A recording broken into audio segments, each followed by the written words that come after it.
You wake up with a rat crawling across your chest. It is dead. You do not know it yet, but this moment will change human history. You are a medieval peasant in England. The year is 1348.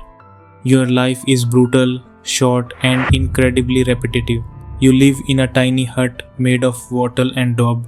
The floor is just packed dirt. You share this single room with your family and your livestock. Bedbugs bite you every single night. Your day starts at 3 in the morning. You work the land until the sun goes down. You own nothing, not even your own clothes. You are a villain, legally tied to your local lord. You cannot leave this village without his strict permission. If crops fail, you and your family will absolutely starve. This is your entire existence. Your father worked these exact fields. Your children will work these fields after you are gone. You survive on a heavy, monotonous diet. You eat coarse dark bread made from barley and rye. You eat a thick vegetable stew called pottage every single day. It is practical food meant to fuel intense physical labor. You rarely eat fresh meat unless an animal is too old to work. You owe your lord heavy taxes for the right to exist. You owe the church 10% of everything you produce. They call this a tithe, and it can easily break your family. Your life is a constant cycle of endless labor. But right now, you have a much bigger problem heading your way. Rumors are spreading from the east. Travelers talk about a horrifying new sickness.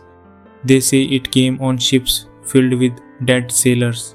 They say entire cities are completely empty. You do not believe them at first. You think these traders are just exaggerating to sell more goods. But then your neighbor Thomas gets sick. He complains about a fever and severe headaches. He cannot keep his food down. Then the lumps appear under his arms. They are the size of eggs and black as pitch.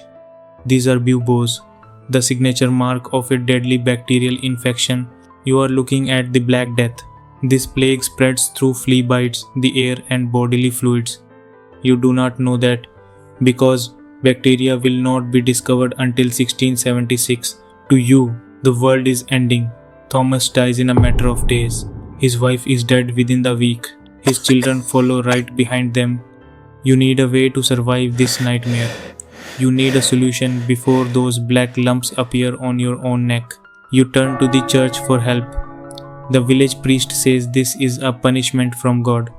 He says humanity has sinned too much. You go to the cold church and pray for hours. You confess every minor sin you can possibly think of. But the prayers do not work. The people around you just keep dying. So you try medieval medicine next. The Lord's expensive physician arrives on a horse. He refuses to actually touch any of the sick patients. He claims the disease comes from a miasma or terrible bad air. He tells you to burn aromatic herbs and woods to purify the village. He tells you to hold sweet-smelling flowers directly under your nose. He explicitly orders you to stop bathing. He believes water opens your pores and lets the evil sickness inside. He bleeds the sick patients to drain their evil humors. It is just as painful and useless as it sounds. None of these bizarre treatments actually stop the disease. The death toll rises at an absolutely terrifying speed. Sometimes a household of 6 drops to 0 within a single week. The grave diggers are completely overwhelmed and die too. You stop digging individual graves in the blessed churchyard. There is simply no time left for proper burials. You drag corpses to massive pits at the edge of town. You roll them in and cover them with lime. You try very hard not to look at their faces. Some of these people were your closest friends. You see strange groups of religious zealots wandering through town. They are called the flagellants. They roam the countryside violently whipping themselves for the sins of humanity. They believe extreme physical penance will finally earn God's forgiveness. It does not help them survive. Other panicked crowds start looking for someone to blame for the terror. People begin persecuting marginalized communities and spreading vicious rumors. Entire communities of Jews are falsely accused of poisoning the wells. They are massacred by blind, furious mobs across the continent. But the plague does not care about these senseless murders. It just keeps raging through the population. You think about running away to the countryside. The wealthy lords have already fled to their distant rural villas, but travelers tell you the exact same horror stories from everywhere. The cities are basically overflowing graveyards. There is literally nowhere safe to go. You are completely trapped in a collapsing world. Months pass in a blur of endless grief and pure terror. Half of your entire village is wiped off the map. The fields sit empty and the crops rot directly in the ground. Crows grow fat feeding on the unburied dead. But then, incredibly, the dying finally starts to slow down.